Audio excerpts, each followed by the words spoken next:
tarde. Gostaríamos de agradecer a presença de todos que estão assistindo o workshop Women in Science pelo canal do YouTube da Faculdade de Zootecnia e Engenharia de Alimentos da Universidade de São Paulo. Esse evento é uma realização conjunta das comissões de pesquisa da Faculdade de Zootecnia e Engenharia de Alimentos, da Faculdade de Medicina Veterinária e Zootecnia e da Escola Superior de Agricultura Luiz de Queiroz da USP. Neste Dia Internacional da Mulher, trazemos grandes nomes da comunidade científica para uma conversa sobre o papel da mulher na ciência. Vamos agora dar início ao nosso evento. Para a cerimônia de abertura, convidamos a doutora Thaís Brito Oliveira. A doutora Thaís é prata da casa, possui graduação, mestrado e doutorado em Engenharia de Alimentos pela FZEA e é mãe de 3, Theo, Maria e Lara. Doutora Thaís, a palavra é sua. Obrigada, Kate. Eu agradeço a apresentação e a oportunidade. Eu vou estar agora colocando aqui a minha apresentação. E como orgulhosa prata da casa, eu peço licença para estar lendo um pouco de uma história, a minha história, que eu acredito que possa trazer no coração de cada uma um pouco da sua própria história. Boa tarde. Com muita honra e sentindo uma grande responsabilidade, eu fui convidada para fazer uma breve abertura desse workshop tão importante e poderoso das mulheres na ciência. Pois sim, eu sou uma delas, uma de vocês. Uma mulher na ciência, ciente de estar sentada nos ombros de mulheres gigantes. Cada uma de nós traz em seu coração suas próprias gigantes, suas referências, seus exemplos. No meu caso, o amor ao conhecimento, a vontade de saber estudar foi plantada em meu coração pela primeira gigante que conheci, minha mãe, professora Elaine Brito. Uma gigante que se casou cedo por escolha, engravidou nova por escolha, fez sua faculdade com um bebê no ventre por escolha e me mostrou o poder da capacidade de escolha de uma mulher, de uma protagonista. Essa gigante me ensinou sobre a importância do saber, me fez sonhar com o título de professora, doutora e mais pra frente pesquisadora. Essa mesma gigante, com sua vida, sua força e rios de amor, despertou em mim outro sonho, o de construir uma família e ser mãe. E essa mesma gigante me ensinou que ser gigante muitas vezes dói, mas é uma escolha e é preciso determinação. E essa determinação eu tentei desenvolver para seguir então meus principais sonhos. Ser uma professora doutora cientista, me casar e ser mãe. Todos já ouviram que para criar uma criança é preciso de uma aldeia inteira. Imaginem só criar uma criança enquanto escreve uma tese de doutorado.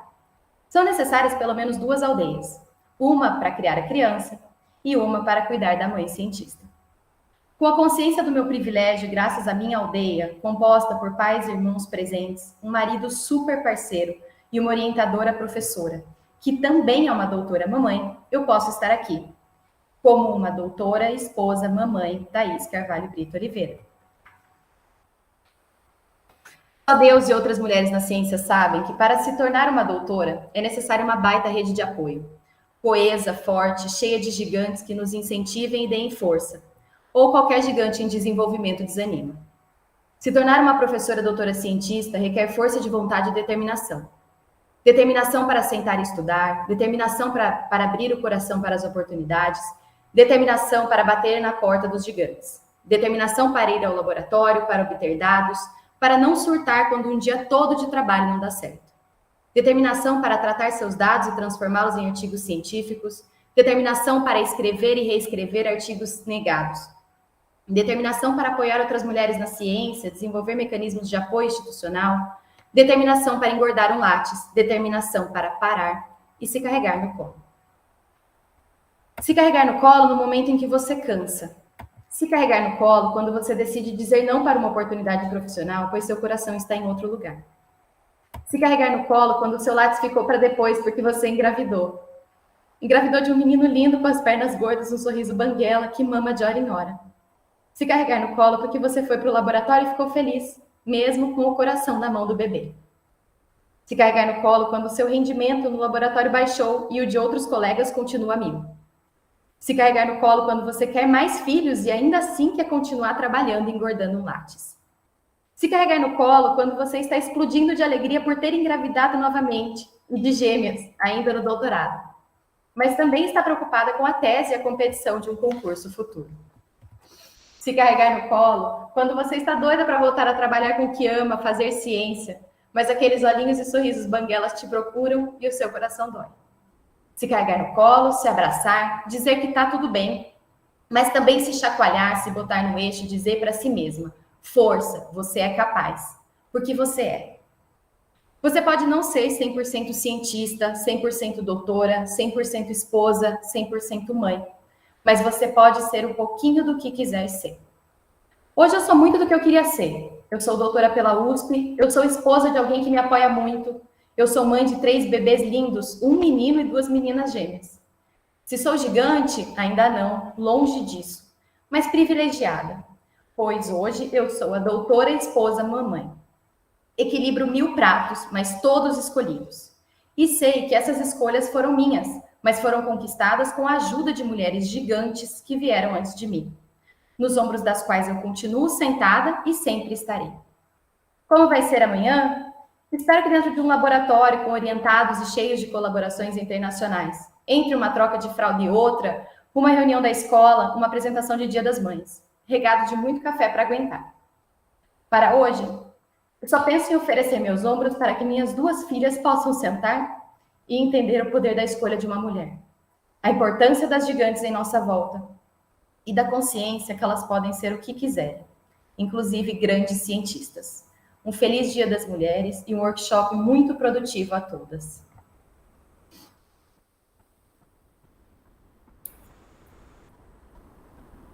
Doutora Thais, muito obrigada pelas belíssimas palavras. Nosso evento será dividido em 3 temas. O primeiro tema de hoje trata dos avanços da igualdade de gênero na ciência. Para a moderação, contaremos com a participação da professora Aline Silva Melo César, da Exalc. Esse bloco será em inglês. Convidamos a todos que deixem suas perguntas para a palestrante no chat do YouTube. Ao final da palestra, teremos uma sessão de perguntas e respostas. Professora Aline, a palavra é sua. Thank you. Good afternoon. Welcome to the next presentation in our workshop. This section is split in 15 minutes for guest speaker and 10 minutes for questions and answers. So we welcome the audience to participate with us. Feel free to write your questions into the chat. My name is Aline César. I'm professor of molecular biology applied to food science and nutrigenomics at the University of São Paulo, and it's a privilege to moderate this section. I'm delighted to have Dr. Magdalena Skipper to share with us her prestigious time to talk about gender equity in science. Dr. Skipper is the editor-in-chief of Nature and chief editorial advisor for the Nature portfolio. She also served as editor-in-chief of Nature Communications, executive editor for the Nature Partners portfolio, senior editor of Nature, and chief editor for Nature Reviews Genetics. She has a keen interest in promoting open science practices and publishing innovation that looks beyond standard manuscript publishing. Through her work at Nature, she strives toward fostering and promoting interdisciplinary and collaborative research with an emphasis on inclusion across diverse stakeholder groups. A geneticist by training, she holds a PhD from the University of Cambridge, UK. She sits on the advisory board for the Centre for Personalized Medicine at the University of Oxford. She presides over the jury for the Nature Award for Mentoring in Science and the Nature Award for Inspiring Women in Science. She also sits on the advisory board for the newly created Einstein Foundation for Promoting Quality in Research and the NAS Strategic Council for Research Excellence, Integrity, and Trust. So, Dr. Magdalena Skipper, thank you for joining us today and to share your experience as a human in science. Thank you. Thank you very much for this very kind introduction, and thank you very much for the invitation. I'm delighted to be here and to celebrate today, International Women's Day, with you in this way. So let me not do that, but I will try and share my screen. and start my presentation. Okay.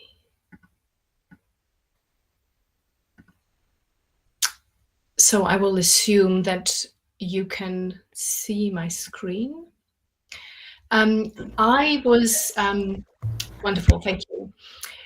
So I was given the opportunity to share with you some thoughts about challenges and achievements of women in research. And so this is indeed what I will do. I think it's important to think about the two sides of what I think is the same coin. As women in research, and when I talk about women in research, I mean the whole research ecosystem. So, for example, I myself am no longer an active scientist, but I consider myself as part of the research community. And all of us face challenges and achievements, and both should be celebrated. So let's start by thinking who it is that does science. Who does science today, and who did science 50 years ago, 100 years ago? I put this slide together actually just over 2 years ago, when Nature itself was celebrating 150th anniversary. So the journal was launched in 1869, and throughout its early days, as you can well imagine, the vast majority of publications were authored by men. And at that time, it was just after Darwin published some of his most seminal work, and of course, subsequently, in the beginnings of the 20th century, Einstein did his seminal work, and later on, in sort of mid of 20th century, we were looking at the structure of the double helix being solved. They were all men. Today, and the pictures of women that you see on the right-hand side of your slide are actually images of real scientists. There's an image of a neuroscientist, a material scientist, and a social scientist. The face of science is really very different, and that's something to celebrate. Indeed, I referred to the 150th anniversary of Nature. At that time, it was a time for retrospection. We looked quite a bit into what we published over the course of our history. And of course, you can think of Nature as a sort of mirror reflecting the state of science through the ages. Is one snapshot, only just starting from the 1980s to at the time contemporary setting, so 2019, looking at how the number of women authors in our pages has increased. And indeed, it has increased steadily, and it's sort of plateauing at around 30%, because indeed 30% is widely recognized as the proportion of women in active science today. Now, is it enough? Very clearly, it is not enough. We should have more women in active science. Well, I think we've done quite a good job at bringing young women to science into undergraduate degrees and into doctorate studies. We have quite some work to do when it comes to women in mid and late stages of career, and especially women in a position of influence and decision making. And so this is just one illustration of something that we are all very familiar with. Out of something like 800 Nobel Prize winners in science across the 3 categories in science, only 23 of them were women. And that's quite important to bear in mind. You can say that thinking about Nobel Prize, of course, is only one measure of recognition of your contribution in science. There is quite some interesting research at the moment which suggests that women researchers focus on different problems, and the way they focus on problems may be different. Here's one example of a blog that was published from the London School of Economics, which was concluding that female researchers, that the output is in fact more read, but is less cited, because often that research focuses on the society, on societal progress. Now, why am I sharing this with you? I like to think of it as a way of contrasting. The Nobel Prize is a very academic way of measuring impact, very visible, but a very academic measure of excellence. If women researchers are more interested in conducting research that is more directly relevant to societal progress and societal issues, very clearly that type of research has important impact. We should therefore rethink how we consider impact in science itself. So what about the challenges? There are indeed many challenges, and one that is worth pausing for a second to consider is the one we are still living through, some would argue coming out of, and that is the COVID pandemic itself. There is plenty of evidence that has accumulated to suggest that women researchers, women authors in terms of publications, have fared much less well during the pandemic than the male authors, male researchers. There are a number of reasons for this. One, the most obvious one, is that women still continue to bear the biggest brunt of non-professional work, so childcare, family care, care for elderly, other dependents, and for the home in general. And of course, at a time where in many countries schools were closed, children had to be looked after in the home, it would be the women researchers who are most affected. And this impact is not going to disappear the minute we completely come out of any kind of pandemic restrictions. It will carry on with us, something we will have to accommodate in the years to come. At Nature, we have repeatedly written, either ourselves from a journalistic perspective, or sharing our own opinion as a journal in the form of our editorial, or providing space in the journal for women and women's allies to talk about how women ought to be much more visible in research, the way they want to progress through their career needs to be recognized. You just heard a talk, which unfortunately I couldn't understand, but the pictures spoke 1,000 words, about how rich and multifaceted a life is in an individual who goes through their career. So a number of interesting voices and perspectives that we have provided a platform for in Nature itself. One thing I'd like to draw your attention to, that of course, when we talk about women in science and the importance of gender equity in science, it's not just about those who do science, but how science is done and about whom science is done. And so here's one example of an editorial, now a year and a bit old, where we actually talked about the importance of shining a light on including sex and gender in a number of different aspects of scientific questions. And of course, we have to start very early. I did say earlier on that in the very early stages of STEM education and career, we're doing much better than we have done in the past. And this is something that's been really close to Nature's heart right from the very beginning. I'm sharing with you an example of a letter to the editor published in 1874, which talks about the importance of education of women. More recently, within Nature Careers, we've had podcasts and other Q&As devoted to showcasing role models of women who are outstanding researchers in their own right and provide that role model for young generations.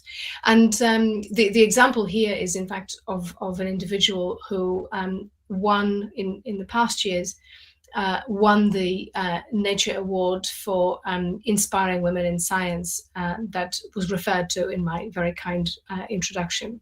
And here's indeed the example. The award's been running for just about 4 years now. It's in its 4th year now.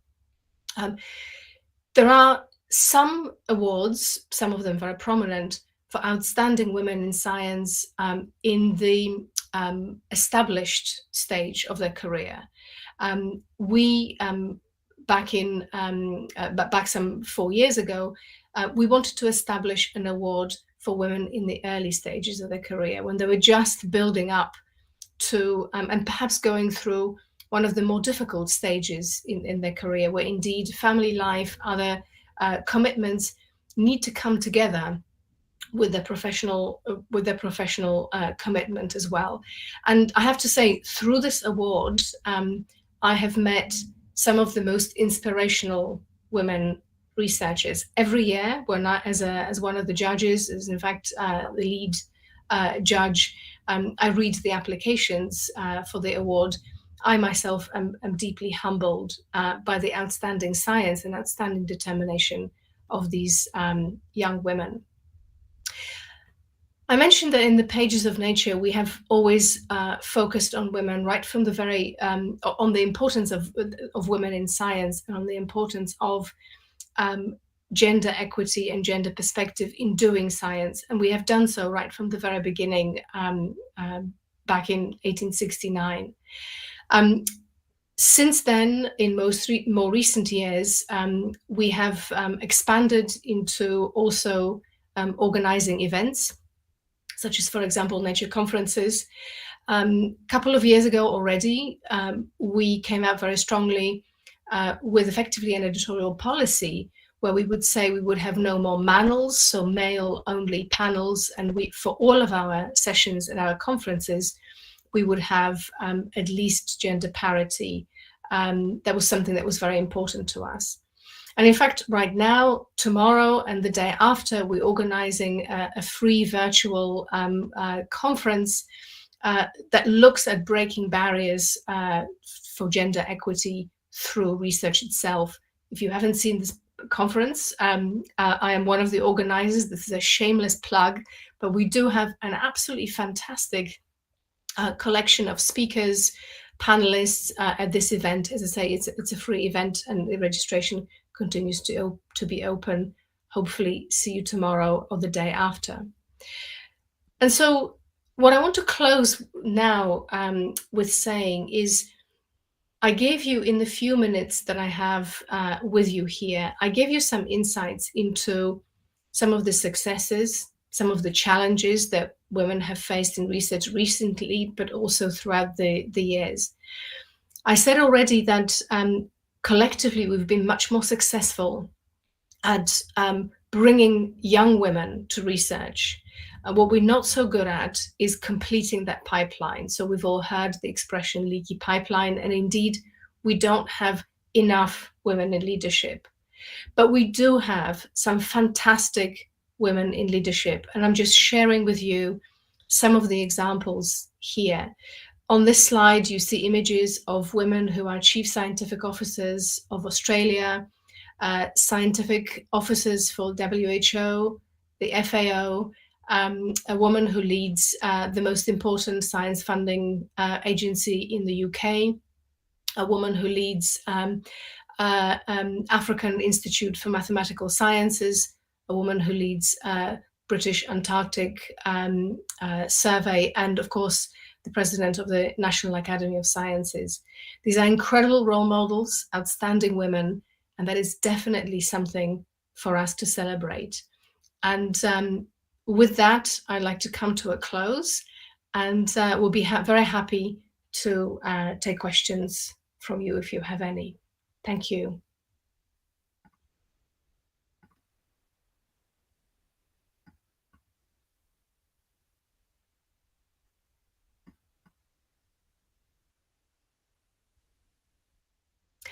So I can't actually hear you. I'm not sure whether... Sorry, now you are here, sorry. Thank you, Dr. Skipper, for your presentation. I think that you showed to us so many success for human science. And I want to make some questions and discuss with you. How do you think that women can achieve gender parity in science or in other workspace? It's such an important and topical question. I would say The first thing we need to do is to reframe the question. The question is not just for women, it's for the whole society. I think women, of course, form 50% of the society. As long as it's only women who wish for that parity to take place, I think we're in trouble. What's very encouraging, of course, is that there are so many allies amongst men or those who don't define themselves in a binary sense. And I think we have to work together in order to appreciate that with that gender diversity, as well as other aspects of diversity, that is the key in research to posing the right questions, posing a diversity of questions, and addressing those questions in a way that it's most appropriate to all of us. So I think the simplest answer to your question is we need to work together with everybody else. Yes, thank you. We got some other questions. What the current opportunities and challenges for human science? You maybe showed us some of these, but I want to listen. What do you think about this?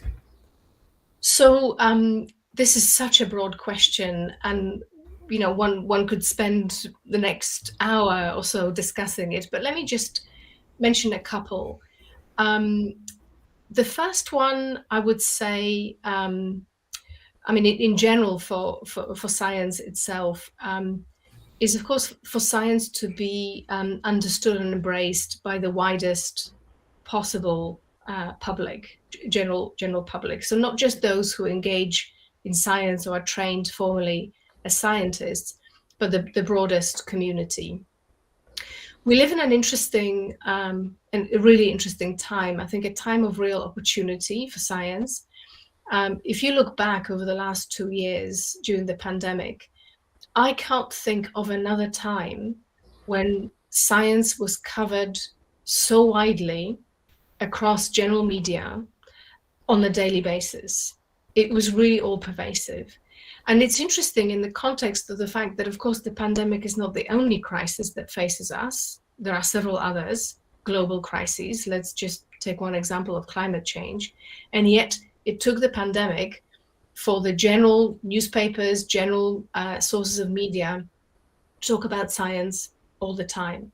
It's a real opportunity for all of us to embrace that level of appetite that's been built up and talk about science, how science is done, how science makes its conclusions, draws its conclusions. Who does science indeed? We were talking about, I showed that slide at the beginning of who does science today, who did science yesterday. And incidentally, there is actually a fundamental flaw in that slide that I showed, because of course the reality is individuals don't do science. Science is a team sport. So that's something else that we need to communicate. And another challenge for science is to, which in some ways an extension of what I said, is to truly come out of the so-called ivory tower and embrace collaboration with stakeholders, if you like, that were not traditionally part of that science arena, if you like. It will make the science or the sciences more approachable to a wider diversity of stakeholders, but it will make science more relevant. And again, it will also enrich the science itself. So again, coming back to this issue of posing better questions that the answers to which will touch more lives, more places on this planet. Just a few suggestions. Did you say about the? You said about the young researchers, female researchers, the first in undergraduate and then graduation, and what the message you can say for these young researchers? So I think, I've always felt that pursuing science, pursuing discovery pursuing knowledge and discovery is such a fascinating preoccupation, such a fascinating way to spend one's time and fascinating way to make a contribution. So my message to young people who are interested in pursuing the sciences, whatever discipline, whatever flavor it is, would be to persist in their enthusiasm and in their interests. It's a path on which sometimes there are disappointments, sometimes extra patience is required, but it's a fantastically rewarding career, intellectually and otherwise. So I would say persist, continue to discover, and be generous in the way you co-discover with others and in the way you share your knowledge with those who haven't quite reached your stage yet. Yeah, thank you so much for this message. It's so important for all of us. Dr. Skipper, I would say thank you for your presentation and for your talk. Thank you very much. Real pleasure to be here. Thank you.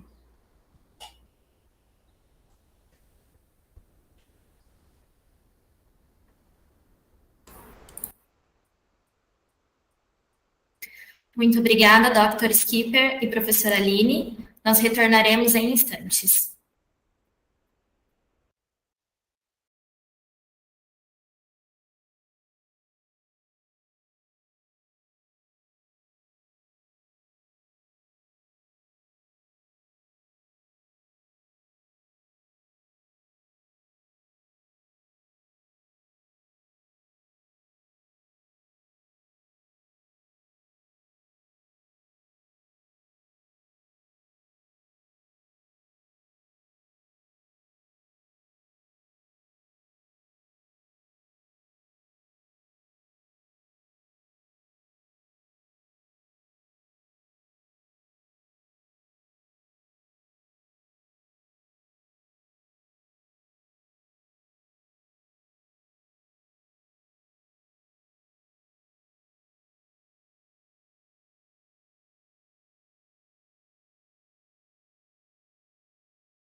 tema de hoje teremos diálogos, avanços da igualdade de gênero na universidade. Para a moderação, contaremos com a participação da professora Andréia Moreno, da FMVZ. Esse bloco será em português e terá 2 palestras. Professora, você tem que ir para outra sala. Convidamos a todos que deixem suas perguntas para as palestrantes no chat do YouTube. Ao final das palestras, teremos uma sessão de perguntas e respostas. Cláudia. Passo a palavra para a professora Andréia.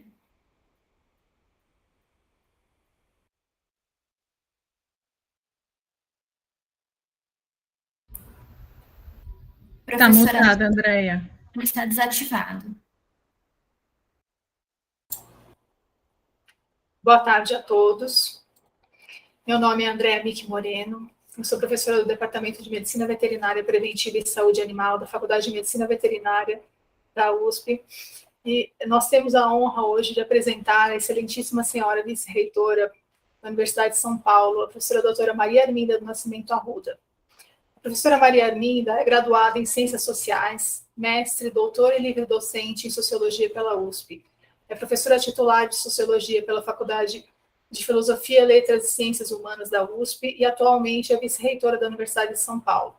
Suas áreas de investigação compreendem pesquisas em Sociologia da Cultura, História Social dos Intelectuais, da Literatura e das Artes, Sociologia da Comunicação de Massas e Teoria Sociológica.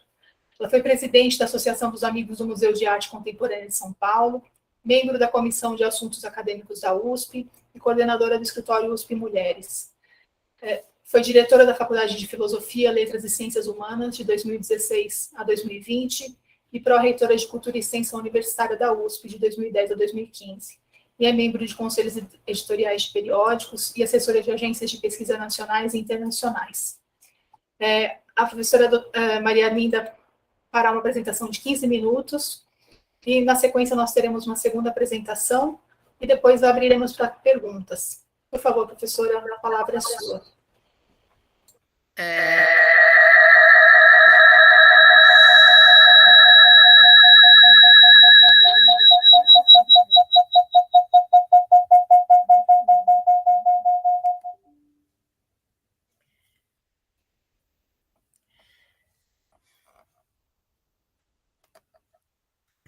Boa tarde. Ah lá, tá ressoando. Mas não é, o problema não é conosco. O problema não é aqui.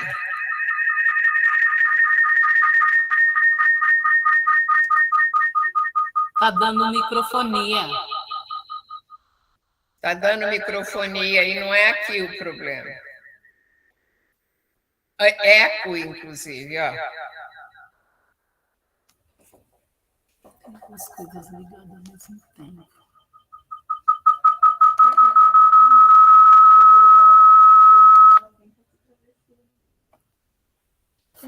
Fala, professora. Põe aí. Alô, oi? Agora melhorou? Melhorou? Professora Andréia, tá tudo certo? Está perfeito. Tá. Está tudo certo. Muito obrigada, boa tarde a todas, boa tarde a todos. Eu quero agradecer muitíssimo por esse convite, quero agradecer a professora Andréia, a professora Helena, cumprimentar a professora Fernanda, cumprimentar vocês da FISEA, agradecer muitíssimo o convite. Bom, hoje, como nós sabemos, é dia 8 de março, é o dia que a ONU designou para celebrar o Dia das Mulheres, é o Dia Internacional das Mulheres. Hoje eu estava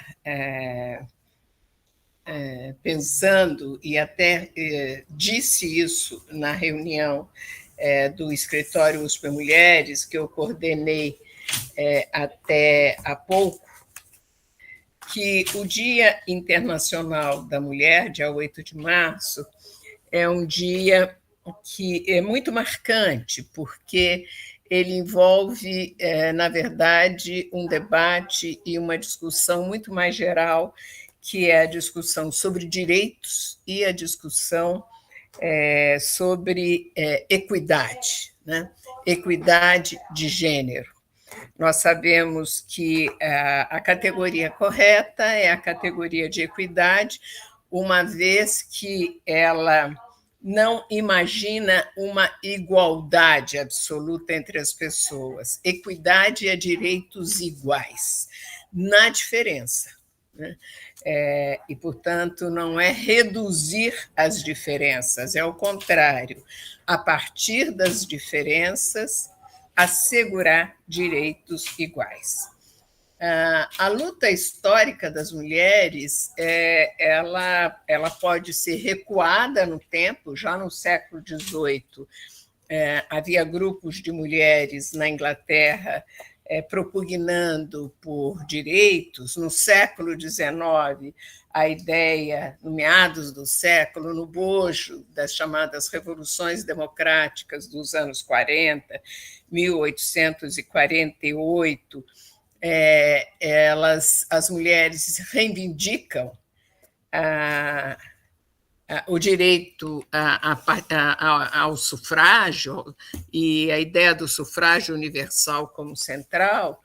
Todavia, no século XX, no início do século XX, que o Dia das Mulheres passa a ser anunciado, né? A primeira manifestação forte, né, apareceu em 1910, na Conferência Internacional de Mulheres Socialistas. Vejam bem, isso já é muito significativo. Por que razão?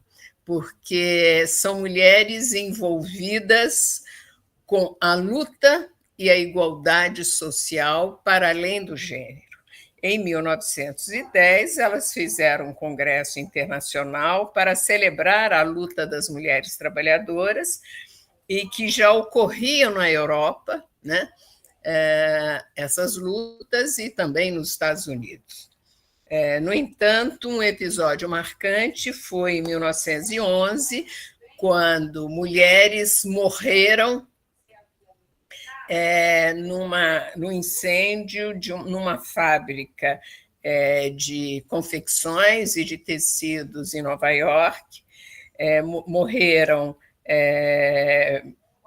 123 mulheres queimadas, 13 homens, mas, sobretudo, mulheres imigrantes, e um episódio chocante que, a partir de então, marcou essa trajetória das mulheres por direitos. E, finalmente, em 1917, no bojo da Revolução Russa, da Revolução Socialista na Rússia, houve uma eclosão das manifestações lideradas pelas mulheres russas, naquele momento revolucionário. Isso já é uma forte expressão da relação entre a afirmação de direitos das mulheres e as lutas, que são lutas igualitárias, né? Porque em todos esses momentos nós temos a relação com a afirmação de lutas igualitárias e de direitos. Foi em 1975, então, que a ONU determinou que 8 de março seria o Dia Internacional das Mulheres, né? E, desde então, essa questão do direito de gênero, eu vou fazer uma rapidíssima consideração sobre isso, depois eu vou dar alguns dados da Universidade de São Paulo. Essa questão passou a estar na pauta, né? Na pauta das sociedades, e passou a estar na pauta de direitos, né?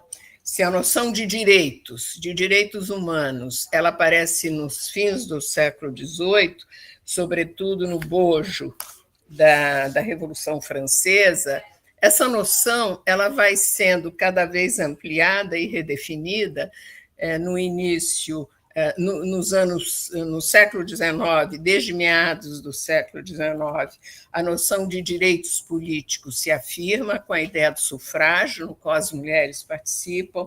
No século XX, a ideia do direito, os direitos sociais, quer dizer, direitos ao bem-estar, direitos a ter uma vida digna e participar da herança cultural da sua sociedade. E, a partir de então, em um fenômeno que vai se acentuando no século XXI, os direitos se fragmentaram. Quer dizer, ao lado da ideia de direitos, em geral, os direitos das mulheres, direitos à equidade, direitos à igualdade do ponto de vista do gênero. Quero chamar a atenção para isso, por quê? Porque essa questão é uma questão central e muito importante, né, para pensar o resultado dessas lutas e como é que hoje essa questão se põe e, sobretudo, como a condição das mulheres é uma condição que levou a uma segmentação desses direitos. Quer dizer, o direito de gênero, chamado feminismo, desde nos pós-anos 60 do século passado, hoje nós temos a ideia das interseccionalidades, o direito da mulher em geral, mas da mulher negra, o direito da mulher trabalhadora, o direito da mulher portadora de várias identidades.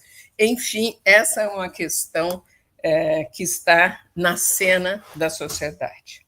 Isso posto, é preciso entender o que é a política de gênero, em geral. Quando nós falamos em política de gênero, nós estamos falando como política num conjunto de ações articuladas. E toda política é uma ação pública, né? Quando se refere a gênero, o caráter é duplamente público, porque o social está presente, ele se manifesta na esfera pública. E gênero é uma categoria, é um conceito relacional, ligado às relações sociais e que somos e que pressupõe essas identidades políticas, né? É nesse sentido que pensar uma política de gênero na USP é pensar, que aí eu estou já afinando o meu foco, uma categoria pública, coletiva e de intervenção, no sentido de propor mudanças na condição do gênero na nossa universidade, né?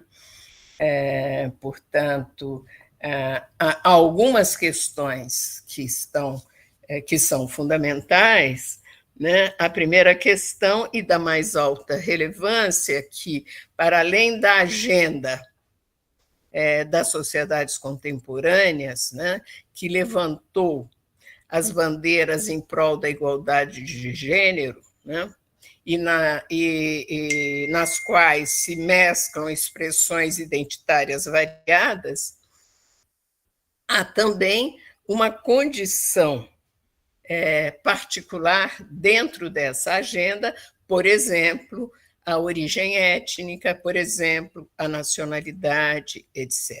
E nesse contexto que há duas questões centrais.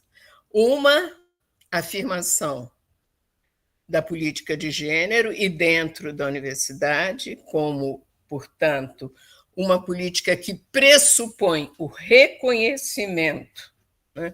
E reconhecimento é um conceito da filosofia e das ciências sociais, o reconhecimento dos direitos das mulheres e, ao mesmo tempo, pressupõe que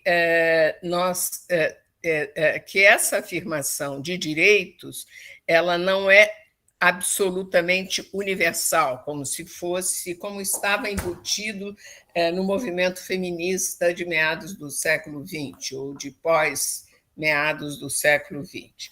Hoje nós temos direitos das mulheres negras, direitos das mulheres trabalhadoras, direito das mulheres homossexuais, e isso tudo está percorrendo a pauta política do gênero e que atinge a universidade e que ultrapassa a questão, e é preciso ficar claro nisso, ultrapassa a questão da governança, das mulheres que ocupam cargos na universidade. Para avançar um pouco nessa exposição, é preciso dizer que a relação na universidade entre as políticas de gênero e todo esse caldo cultural, quer dizer, esses sentimentos que estão presentes na sociedade, ela é uma relação que está diretamente conectada à vida na universidade. É nesse quadro que a igualdade de gênero na USP, que envolve especialmente a relação entre docentes, né, que não são uma categoria profissional exclusiva, nós sabemos disso. A universidade tem hierarquias, ela pressupõe docentes, as carreiras científicas são muito diversas e, ao mesmo tempo, entre estudantes e entre funcionários. Qual é a realidade, no fundo, das desigualdades de gênero na USP e quais são esses indicadores, né? Eles são indicadores que revelam um padrão de diferenciação que se mantém na universidade, que não mudou quase em mais de 10 anos. Professora, infelizmente a gente está com um tempo bastante curto. Eu pediria para a senhora ficar conosco mais um pouco, para que na sessão de perguntas a gente consiga aprofundar um pouquinho mais esses tópicos. Eu sinto muito ter que interrompê-la. Que tópicos? Os dos dados da universidade? Sim, seria uma coisa bastante interessante se a gente conseguir continuar depois da segunda apresentação, para a gente não estourar demais o tempo, porque a gente tem mais duas pessoas para falar. É o que, no fundo, eu ia dizer. Quais são esses dados? Mas, para dizer sobre esses dados, eu tinha que situar o problema. O primeiro é que nós temos, no corpo docente, essa desigualdade é visível. Nós temos 61% de docentes homens e 39% de docentes mulheres há mais de 10 anos. Isso não mudou. É diferente por área, nas ciências biológicas tem um número grande de mulheres, nas exatas não, nas engenharias não, etc. etc. Segundo, eu já termino, né? Desses 39, só 30% chega ao fim da carreira, a titulatura. Dessas 30%, só 27% chega à governança, que eu acho que é o que interessa muito a vocês, e cargos de gestão. Só que aí é muito diverso, chefias, coordenadorias, isso é entendido como cargo de gestão. Por isso, há um engessamento na estrutura da governança na USP, porque não se mudou há mais de 10 anos. Podemos acompanhar isso ao longo do tempo. eu queria, no fundo, dizer, já que eu tenho que terminar, eu tinha mais coisas para apresentar para vocês, é que sem uma política dirigida para a mudança desses dados e uma política de intervenção diretamente, porque as mulheres dominam na pós-graduação, no nível do doutorado, mais de 50% é composto por mulheres, isso aí tem explicações, nós não mudaremos o panorama da universidade. É isso, eu acho que eu tinha preparado outras coisas para dizer, mas não julguei que eu tivesse que abreviar tanto a minha exposição. Muito obrigada. Muito obrigada, professora. Perdoe pelo tempo ser escasso, realmente é um tema que é muito importante e são dados muito relevantes para nós. Talvez no final a gente consiga fazer algumas perguntas em relação a isso, vamos tentar. Eu gostaria agora de fazer a apresentação da nossa próxima palestrante, a doutora Fernanda Stanikowski, graduada em Ciências Biológicas pela Universidade Federal do Rio Grande do Sul, fez o doutorado em Biologia Celular e Molecular pelo Centro de Biotecnologia da Universidade Federal do Rio Grande do Sul. Ela realizou estágio de pós-doutorado no Departamento de Biologia da Universidade de Toronto e foi bolsista de pós-doutorado júnior no Departamento de Biofísica da Universidade Federal do Rio Grande do Sul. Ela foi bolsista PNPD-CAPS do Centro de Biotecnologia da Universidade Federal do Rio Grande do Sul, trabalhando com aquaporinas de plantas, e tem experiência nas áreas de biologia molecular, com ênfase em genes de aquaporinas, e o papel dessas proteínas na nutrição vegetal e resposta a estresses abióticos. Tem experiência também em fisiologia de insetos, bioquímica de macromoléculas e toxinas. Atualmente, ela é professora associada do Departamento de Biologia Molecular e Biotecnologia da Universidade Federal do Rio Grande do Sul. E é fundadora e coordenadora do projeto Parenting Science. É mãe de 3 filhos, esteve em licença maternidade em 2013, 2015 e 2018, e é vencedora do Nature Research Awards for Inspiring Women in Science, Outreach Category 2021. Bem-vinda, Fernanda, a palavra é sua. Muito obrigada pela presença. Obrigada, Andréia. Boa tarde a todos. Obrigada pelo convite. É um prazer estar aqui com vocês. Como a gente está adiantada na hora, eu não vou usar slides. Vamos fazer uma conversa um pouquinho mais rápida. A ideia era falar sobre avanços da igualdade de gênero na universidade. Então, a gente não tem como conversar sobre igualdade de gênero sem trazer todas as intersecções que existem com gênero. Né? A gente está falando de mulheres na ciência, essas intersecções são muitas. A gente precisa falar de raça, a gente precisa falar sobre ser ou não mãe, ter ou não filhos. E aí que surge, então, o Parenting Science, que foi esse movimento que surgiu em 2016, para trazer essa discussão de como é ser, né, um pai ou uma mãe na ciência aqui no Brasil, mais especificamente, porque a gente não tinha dados.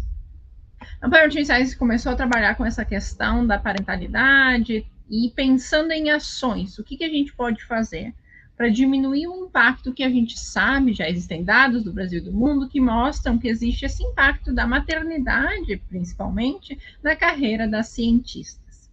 Então, pensando em avanços na igualdade de gênero, né, o Parenting Science trouxe os dados, né, e com isso a gente propôs uma série de ações, né, que tem como foco políticas de apoio. E essas políticas, então, são a nossa força para esse avanço, né, no caminho para a igualdade de gênero dentro da academia. Uma das primeiras coisas, né, que foi, então, realizada pelo movimento foi a campanha do Maternidade no Lattes, porque a gente tem, né, buracos no currículo, existem esses gaps nos currículos em termos de produtividade que coincidem com a chegada dos filhos, o período de licença, os primeiros anos de vida. Se isso não está justificado, isso impacta diretamente a competitividade. Então, a gente entrou nessa campanha, solicitamos ao CNPq que fosse feita a inclusão, né? Não foi fácil, foram 3 anos, né? Mas em abril de 2021, então, surge o campo licenças no Lattes, onde é possível informar os períodos de licença maternidade.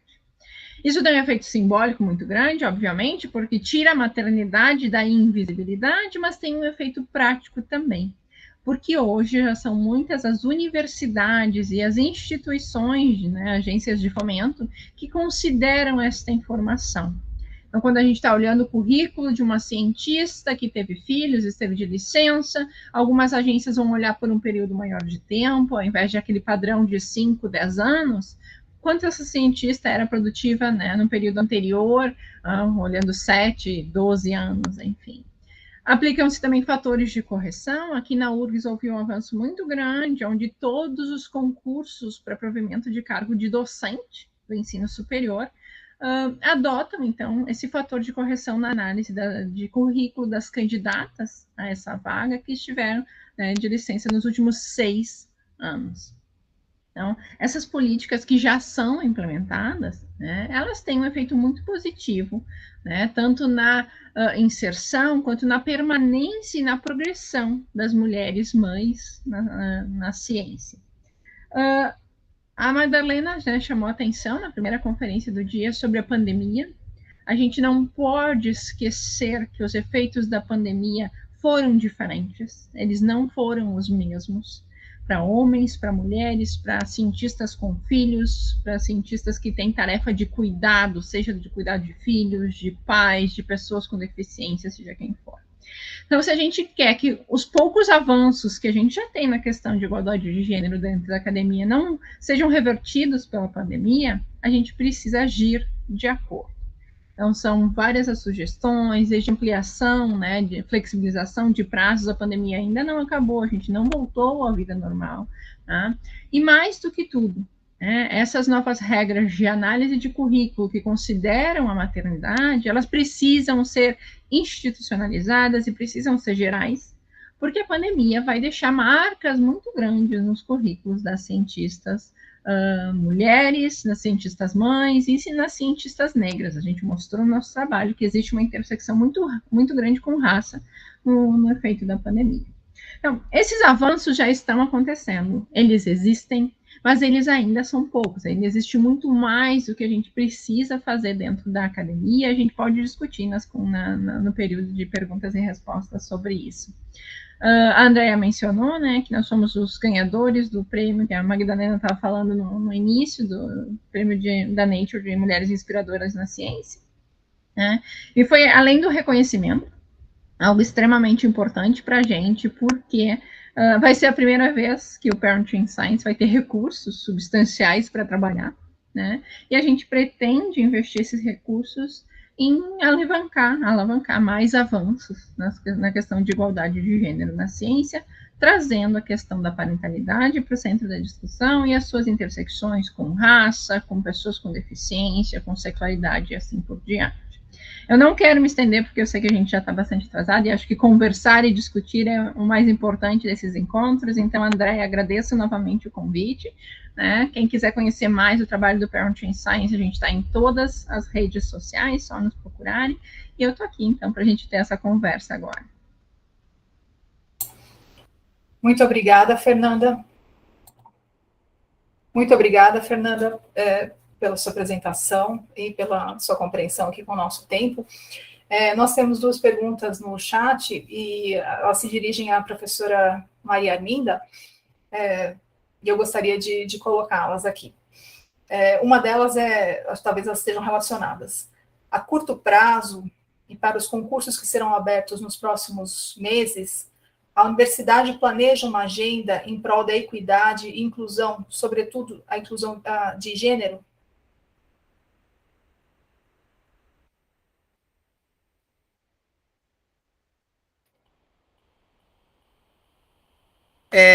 Desculpe, é para responder uma a uma ou tem mais? Tem mais uma, professora. A senhora prefere responder uma de cada vez? Porque como para não depois... A segunda tem relação com essa. Se a senhora quiser que eu coloque já? Por favor. A segunda mais especificamente, como a universidade lidará com a questão da baixa proporção de professoras nos corpos permanentes dos departamentos e de alguns programas de pós-graduação? Se há algum planejamento nesse sentido mais efetivo? Bom, vamos lá. É claro que a inclusão de gênero ela tem que ser enfrentada de uma maneira muito firme na universidade. Por que razão? Porque, de fato, os dados que eu apresentei são dados que eu não... Enfim, a minha ideia era poder discutir isso melhor, mas esses dados revelam que o panorama permanece, né? Então, e as desigualdades são múltiplas. Vou falar rapidamente, André, eu sei que não tem tempo, tá? Estou vendo aí, quando eu te vejo, as desigualdades são múltiplas, só que elas são muito diferenciadas.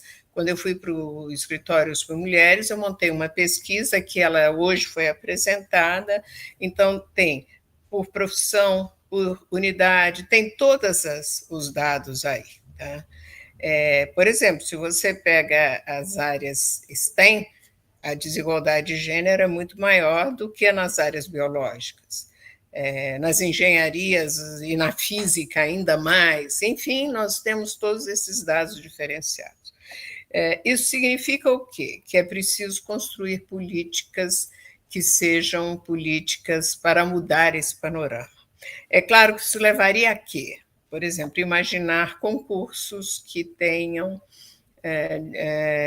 que sejam, que privilegiem, né, a presença de mulheres. E isso tem uma dificuldade, que é a dificuldade que diz respeito à isonomia, quer dizer, nós podemos sofrer sanções da justiça. O que nós temos feito? A Faculdade de Direito aqui de São Paulo faz muito isso.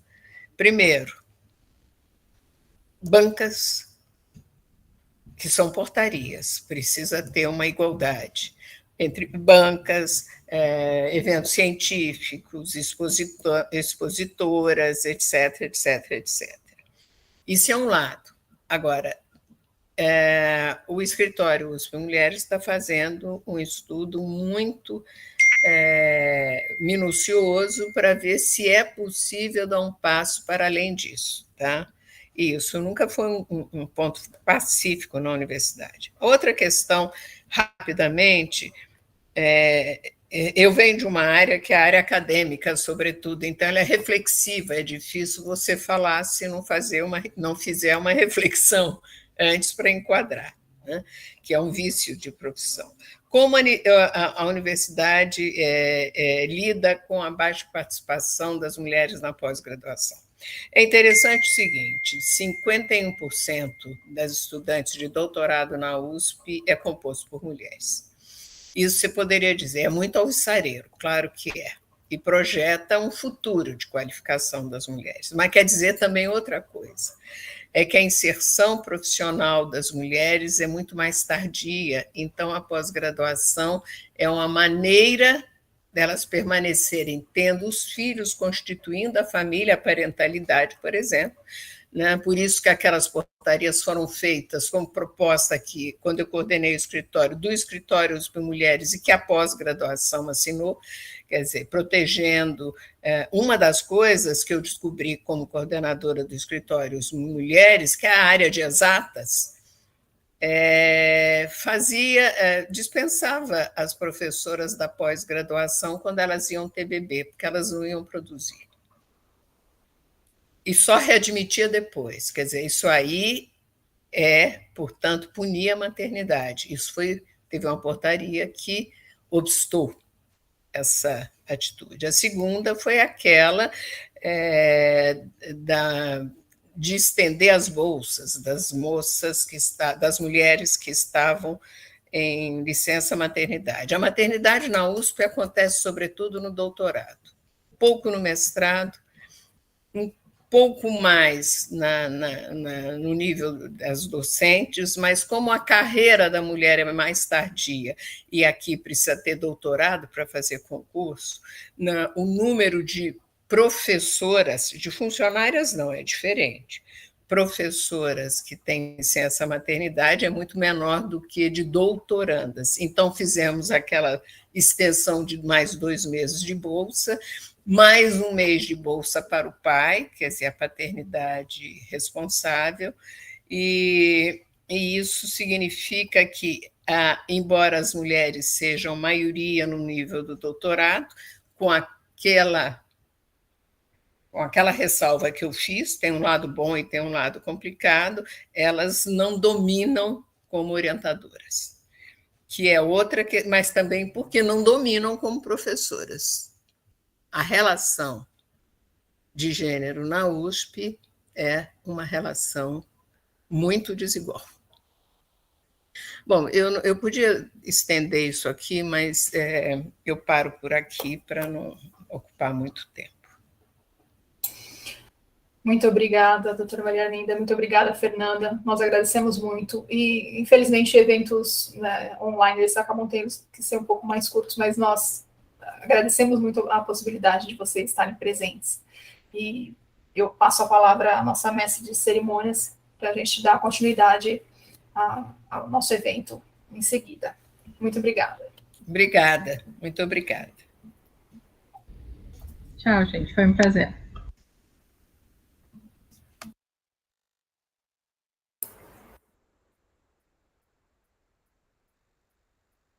Muito obrigada, professora Maria Arminda, nossa excelentíssima vice-reitora, e professora Fernanda, por suas falas.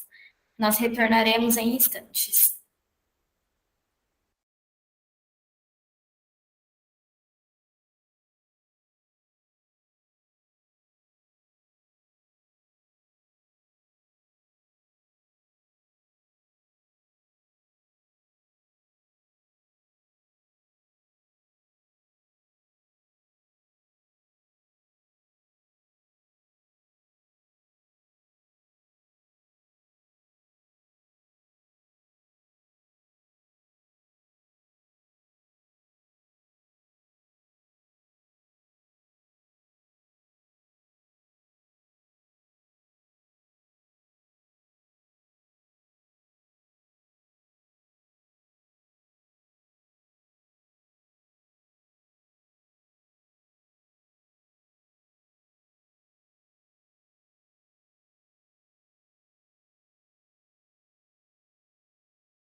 dar início ao último bloco, informamos que os certificados de participação serão emitidos para aqueles que preencherem os dados no link da descrição do evento.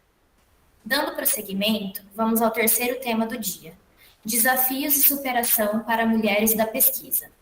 Para a moderação, contaremos com a participação da professora Helena Lage Ferreira, da FZEA.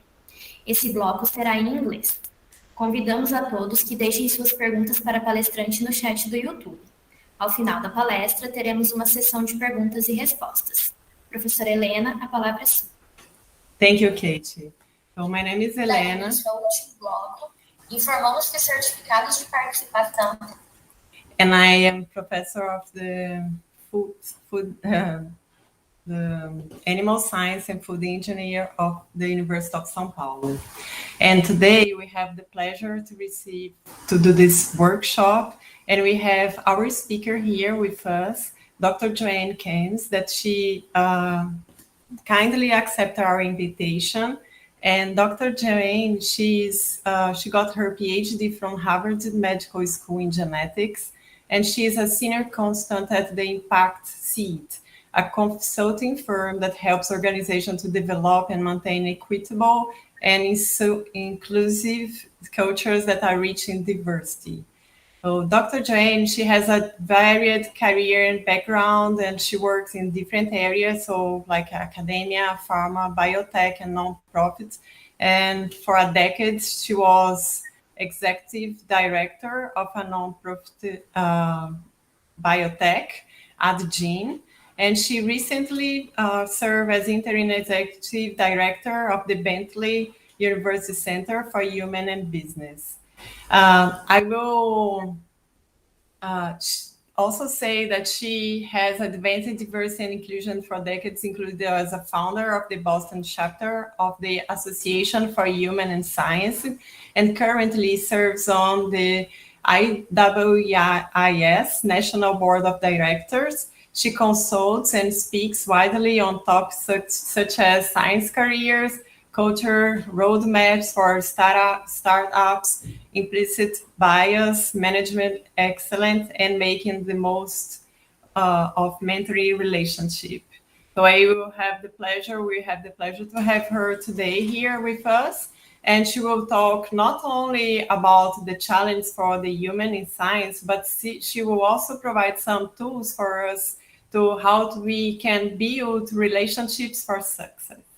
So, Dr. Joanne, many thanks for you to be here with us today. And please, you have time, like you have 20 minutes for your talk, and then we have 15 minutes for the questions and answers section. Great. Thank you so much. Okay, I'm going to put captions on because sometimes I speak too quickly, and I want to make sure that I can be understood by as many as possible. So hopefully that will be helpful. Well, thank you so much for having me. I guess I should say happy, oops, see if I can, there we go. Okay.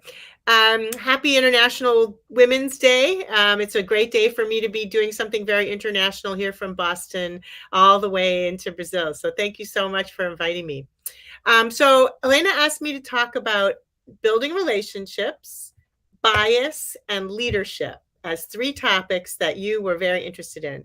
So it was a little hard to get all three of them together, but I'm going to try. So we're talking about networking, and I don't know how that translates into Portuguese, but it's not really a very useful word because it sounds very surface. Like you meet someone, you give them your business card, and then that's it. It's a connection. Or you connect on LinkedIn, perhaps. I don't know if you use LinkedIn that much in Brazil, but really, what leaders do well is they build relationships. They build relationships with people because opportunities come from people in diverse locations. And this is true in academia and outside academia as well. It's not just about company jobs. So it's not just for jobs. We build relationships for a lot of reasons, but it is the way that people get positions in academia and outside of academia. So 2,000 scientists were asked, how did they get their job? Half of them said networking. But most of the things on this list are actually types of networking, of meeting people, of relationships that lead you to a position. So really, that is really how the world works. And so it's a very, very important leadership skill to realize that making connections with people, no matter where they are and in many diverse ways and in unbiased ways, is a way to advance your career and gain success and support.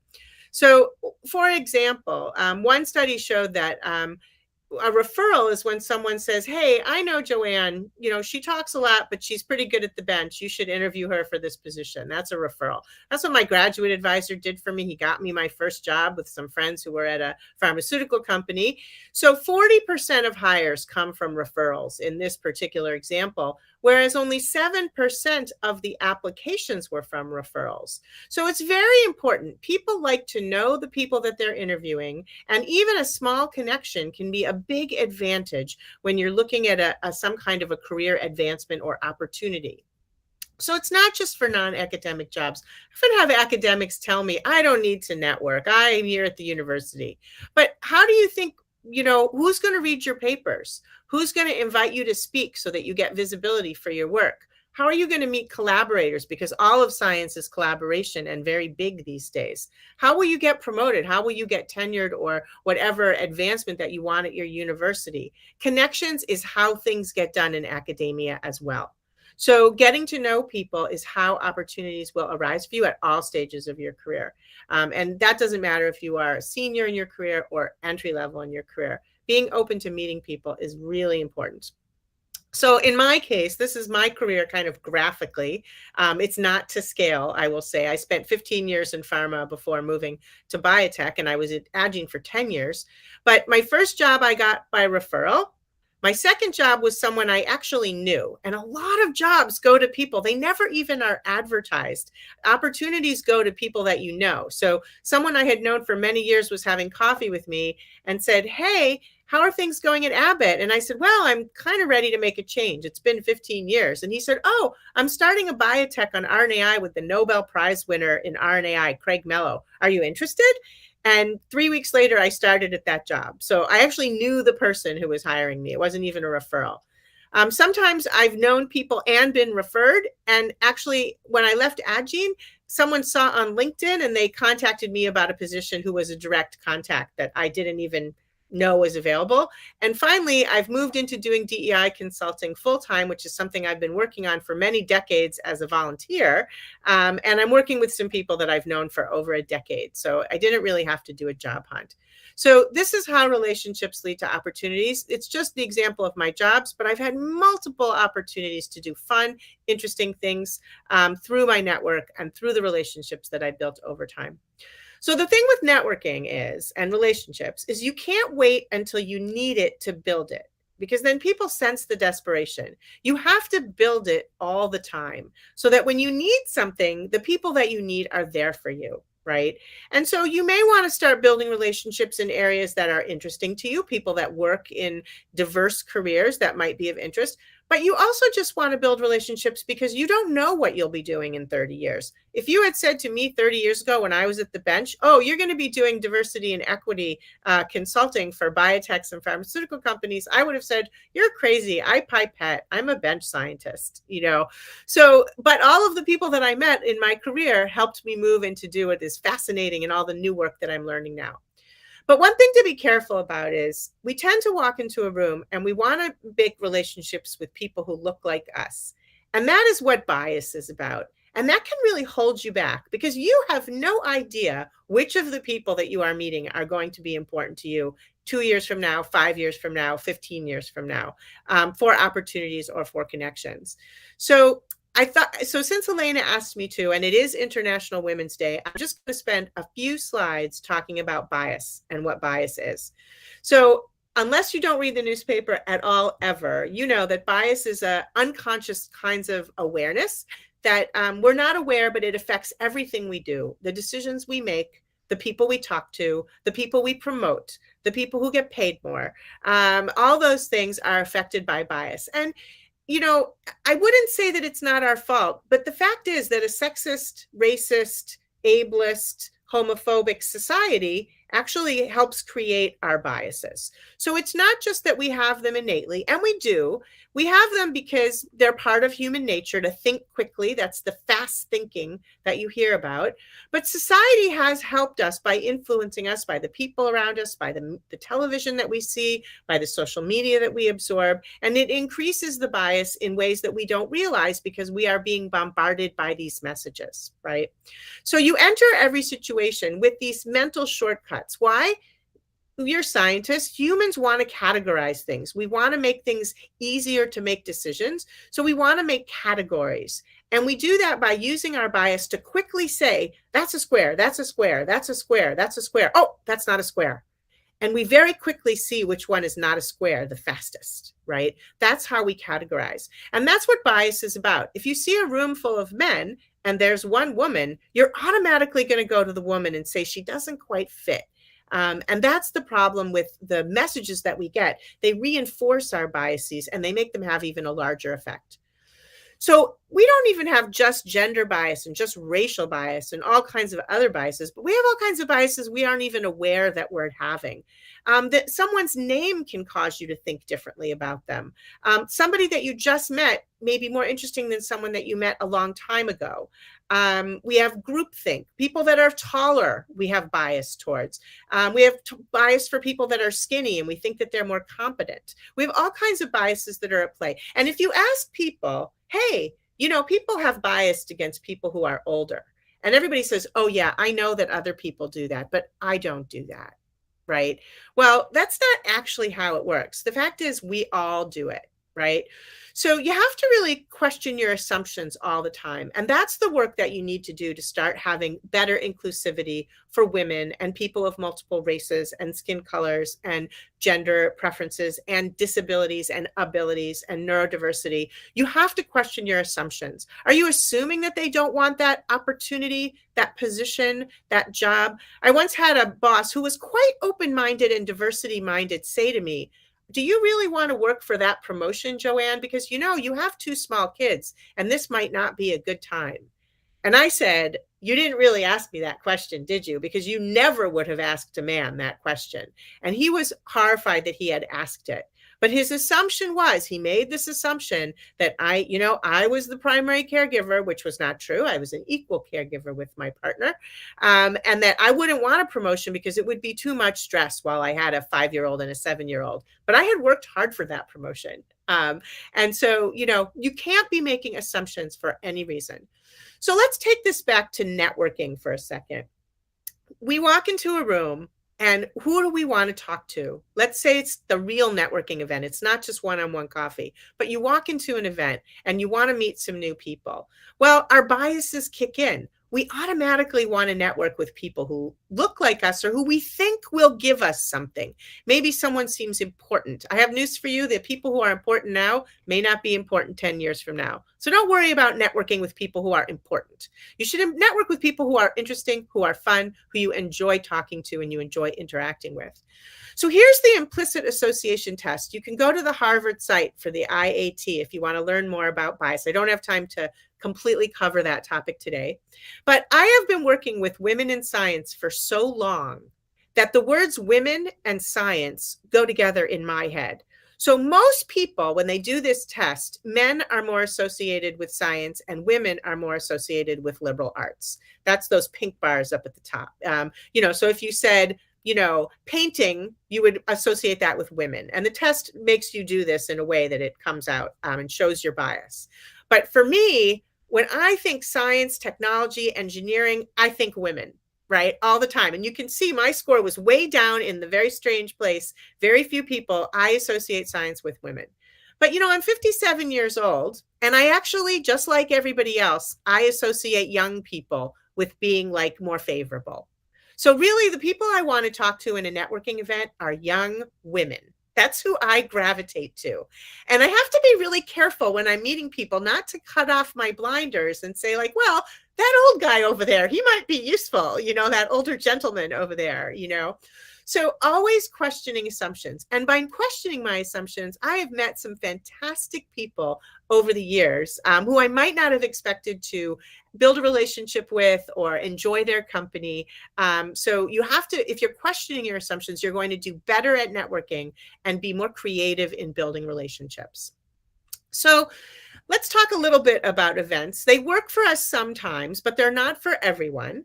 Virtual events are even harder to get to know people. I hope we're fully back in person soon, because meeting people happens much better in person.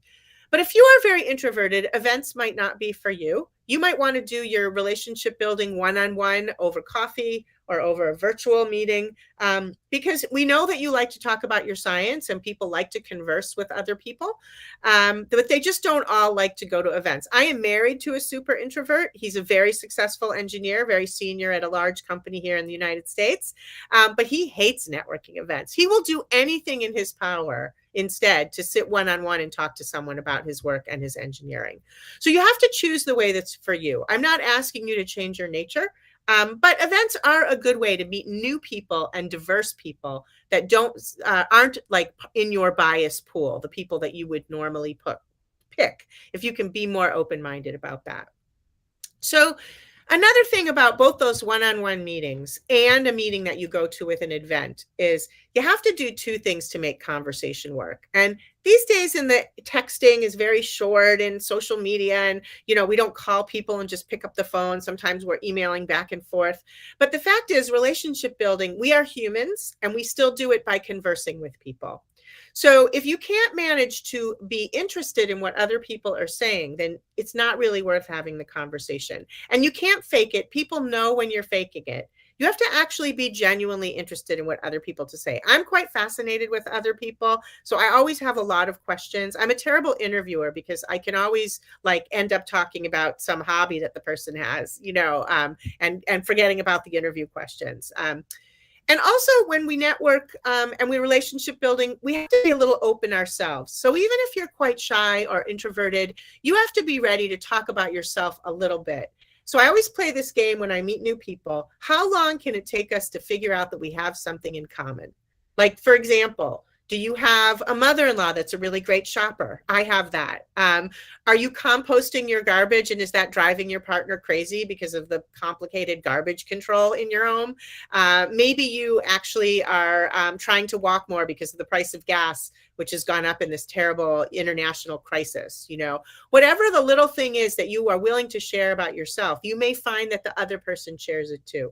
And I have been able to talk to people from all over the world and find those commonalities and things that we have in common. And that's how relationships are built. So if you go to an event and you meet one person, so the idea is not to hit the whole room and meet everybody. If you meet one person that you enjoyed speaking to and that you might want to have coffee with another time, that event has been a success. That experience has been a success, whether it's at a seminar or a conference or a meeting. Don't focus on quantity, just focus on meeting a new person that you enjoy their company and you feel like you have more to talk about later. So another thing about building relationships is that people naturally like to help. So if you are prepared with specific requests, like I want to meet someone who does this, or I'm looking for someone with this technical capability, then you can actually get off to a really good start, because people actually enjoy helping. And this is a social science phenomena called the Benjamin Franklin effect. So Benjamin Franklin is one of the founders of the United States, and he wasn't a very nice guy. People didn't like him very much. And he discovered when he borrowed a book from them, like they did him a favor, then they liked him better. And this turns out that most humans are naturally altruistic. So when you actually ask them for a favor and they help you and you thank them, you actually do them a favor. So I'm not talking about people who aren't nice. Don't worry about them. There's plenty of nice people that you can ask favors from. Just move on. But most people like to help. If I ask most of you that are watching, would you do a favor, a reasonable favor for someone and feel good about it? And almost all of you would say yes. So you have to make your mind understand that other people are feeling that way also. So ask for help. It's a great way to build relationships. The other way to build relationships is to offer help. So when I'm meeting new people, I don't automatically think, hey, what can they do for me? I think, how can I help them?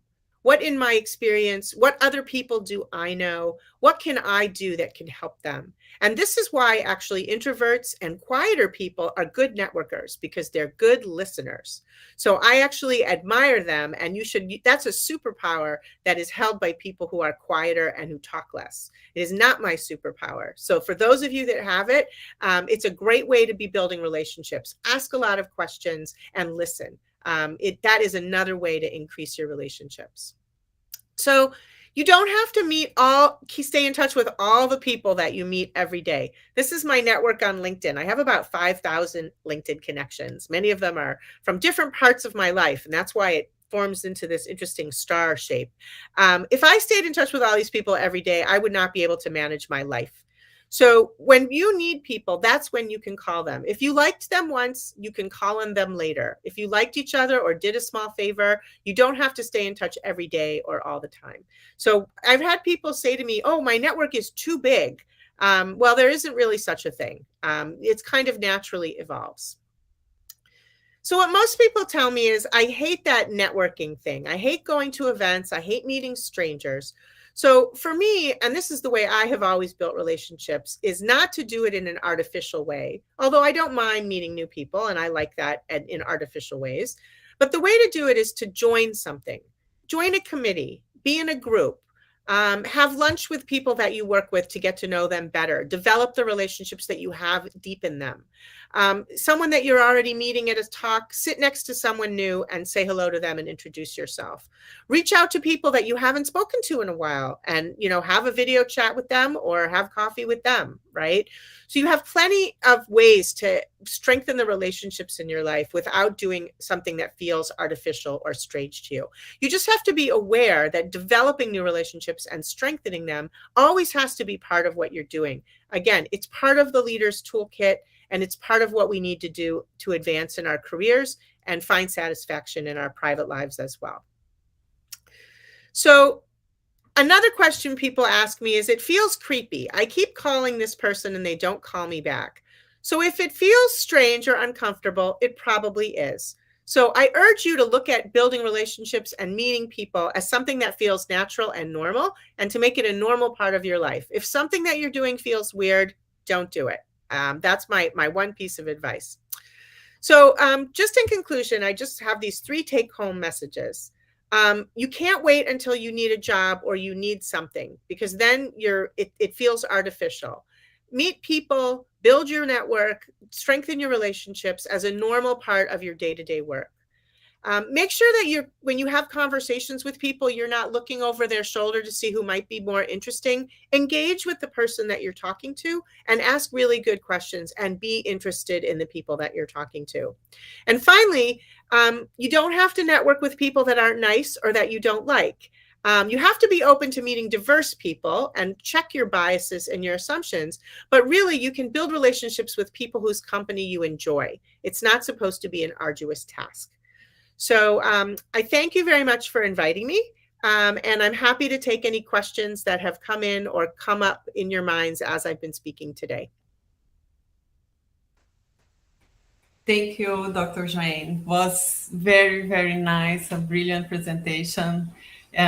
It's so nice to hear you so excited when you speak about everything. And I was thinking more about when you say about building the relationships and doing the chats.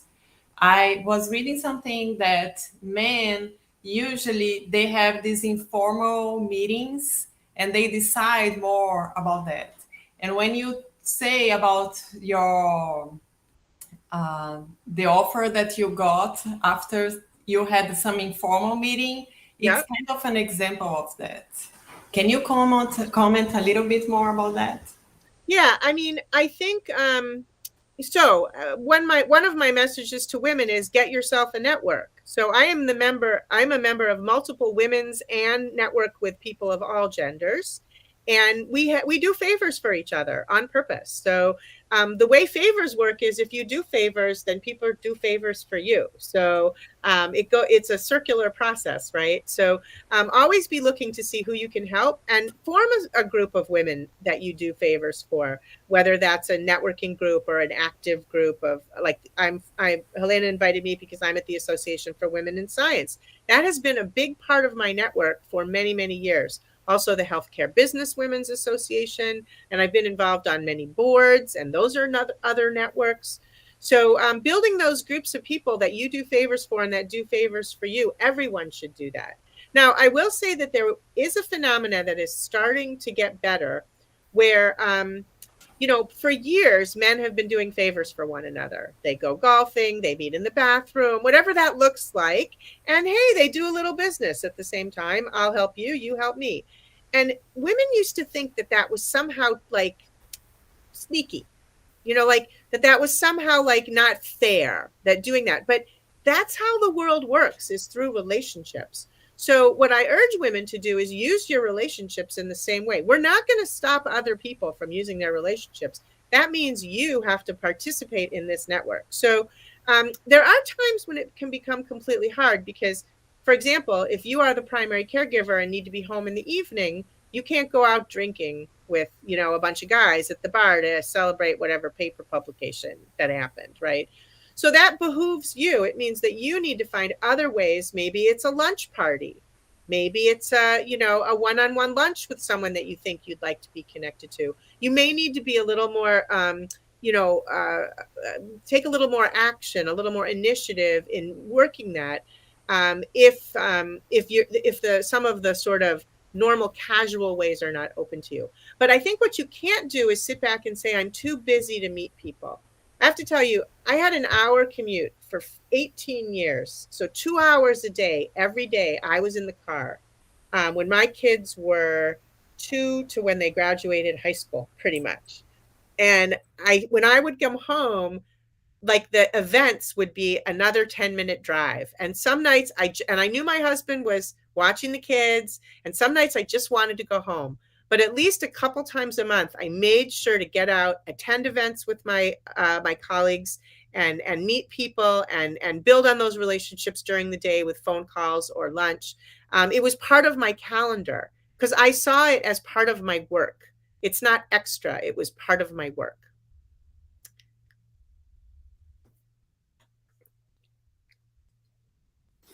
Thank you. And we have 2 questions for you as well. So Professor Aline, she asked, how do you think the bias can minimize in the next generation? Or maybe in this generation, I don't know. Well, I have to say, as someone who's been doing this work for almost 3 decades, it is hard sometimes because change is slow. So for one example, I have been tracking the pay equity number here in Massachusetts for almost 25 years, meaning how much money do women make for not equitable to men's salaries. And it has been approximately 77 to 80 cents, and that's for everybody. Different fields are much worse. Every year for 25 years, it has not moved one bit. So we have work to do. And that can be very disheartening. But I like to be hopeful. And I would say that we are in a good time now, because I think the combination, at least in the United States, the Me Too movement, so women really demanding empowerment and freedom from sexual harassment. And I think that's happening internationally as well. More visibility, more prosecution, more women working together to get the really bad people out of their roles. In our case, the Black Lives Matter movement made a difference because we really had to address our racial issues in the United States. And I think that's also somewhat an international issue as well. And finally, the pandemic. Not finally, but a big time, the pandemic, and how it's affected women in particular. So, and looking into people's homes and seeing them more as humans. So there is a huge push now for employers, and a little bit behind, but universities as well, to begin addressing their systemic biases. And that's not like our personal bias, Those are systemic issues in organizations that lead to inequities, like pay inequity, promotion inequity, recognition inequity, all those things, right?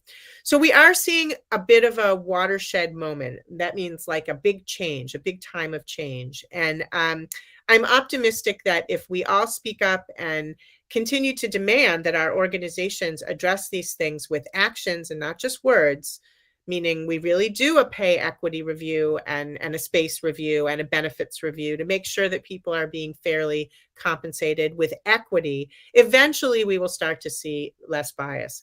Now, we do know that young people are not in the world over, so I can speak from the United States. We are extremely irregular in the United States in our inclusion practices. I live in the Northeast in Boston.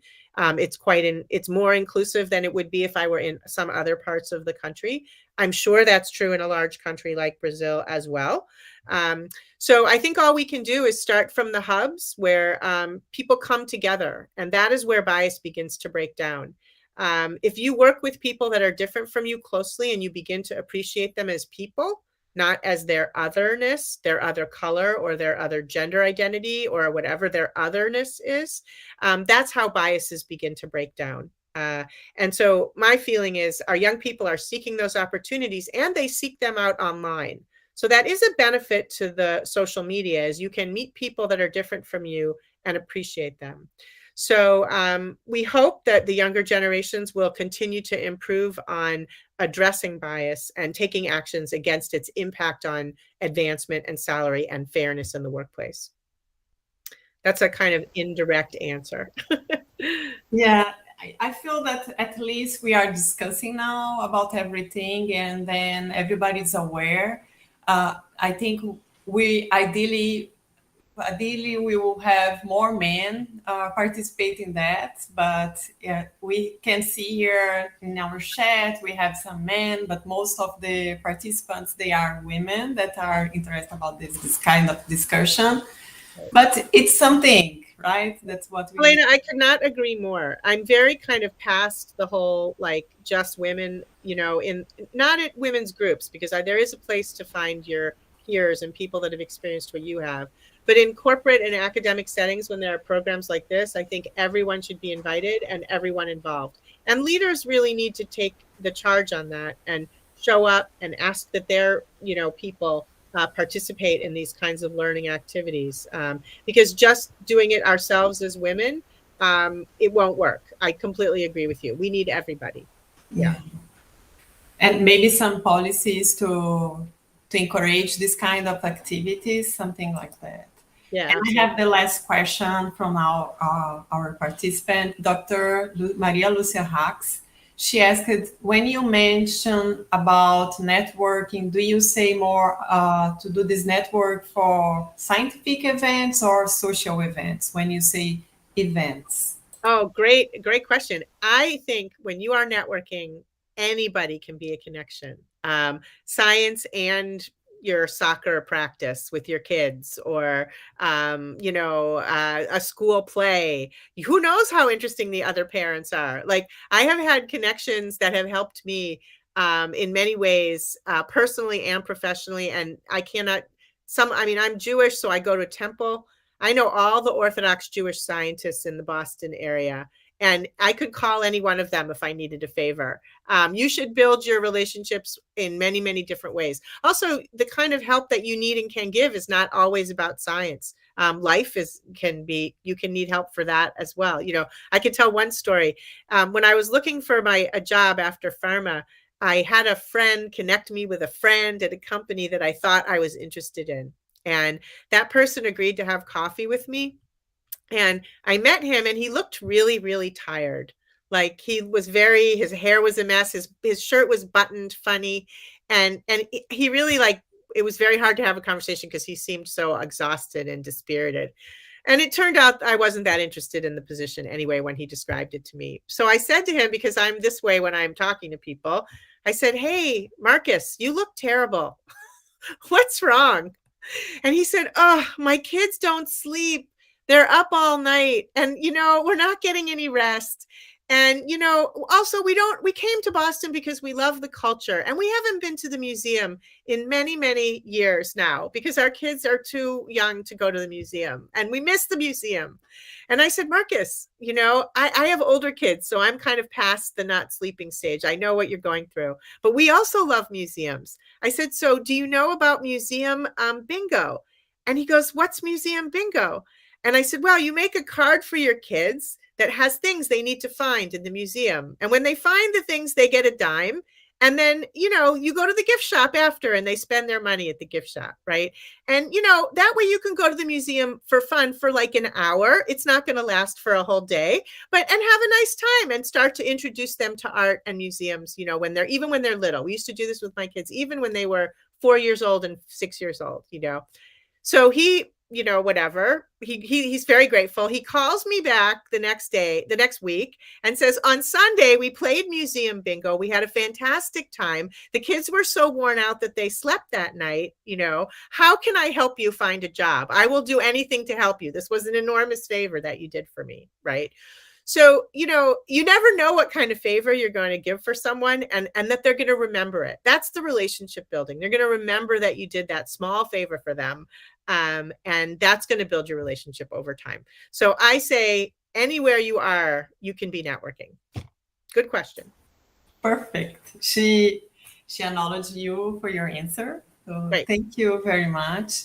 I think we are running out with our time. I really enjoyed the time with you. It was a great, a lot of messages that you sent to us, to give to us, and it was a pleasure to hear you.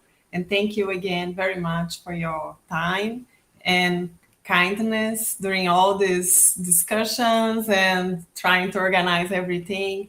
Thank Great. you very much. Congratulations on the conference. Thanks for inviting me. And I really appreciate being able to speak to you in English, although I feel bad that I can't speak to you in Portuguese. So thank you. Thank you very much. Thank you. I will switch to Portuguese, okay? Bye, everybody. Bye. Thank you.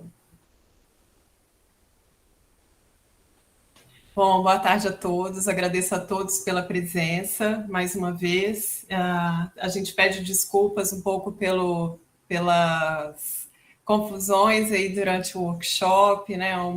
Organizar o tempo de todos às vezes é um pouco desafiador. Então, eu agradeço a todos os participantes aqui, toda a audiência, pela compreensão. E eu quero fazer uma mensagem, né, em nome de toda a organização. Foi um trabalho em conjunto das unidades, né, da Faculdade de Zootecnia e Engenharia de Alimentos, da FZEA, da Exalc, da FMVZ, com o nome, né, em nome meu, da professora Aline César, da professora Maria do Carmo Bittencourt de Oliveira e da professora Andréa Moreno. E, além disso, né, a gente teve um apoio fundamental da nossa querida Kate, que é a nossa secretária do apoio acadêmico da FZEA, com a ajuda da técnica do Renan, também da FZEA. E, além disso, eu gostaria de agradecer à Comissão de Mulheres da FZEA por conseguir organizar o workshop, né, dentro da agenda do Dia da Mulher, que, com isso, permitiu a participação de outras pessoas. Quero lembrar também a todos, agradecer também o apoio da nossa direção, que permitiu o apoio, né, do suporte aqui para a transmissão, do Renan. Então, foi todo um apoio para a gente conseguir organizar esse workshop. E foi um prazer ouvir um pouco, né, sobre essas mulheres, cada uma com sua contribuição muito importante, falando sobre os nossos desafios, né, da mulher na ciência, mas também conquistas e alguns conselhos, como foi a última palestra, para a gente poder conseguir galgar os lugares, né, aos poucos, e a gente conseguir melhorar a nossa equidade na ciência. Então, eu agradeço, eu abro a palavra se as outras professoras quiserem falar. Uma boa noite a todos e muito obrigada. Não? Então, eu agradeço e passo a palavra para a nossa Super Kate. Obrigada.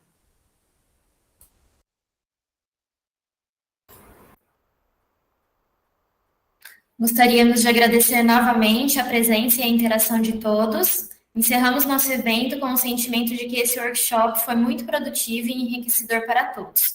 Feliz Dia Internacional da Mulher, boa noite.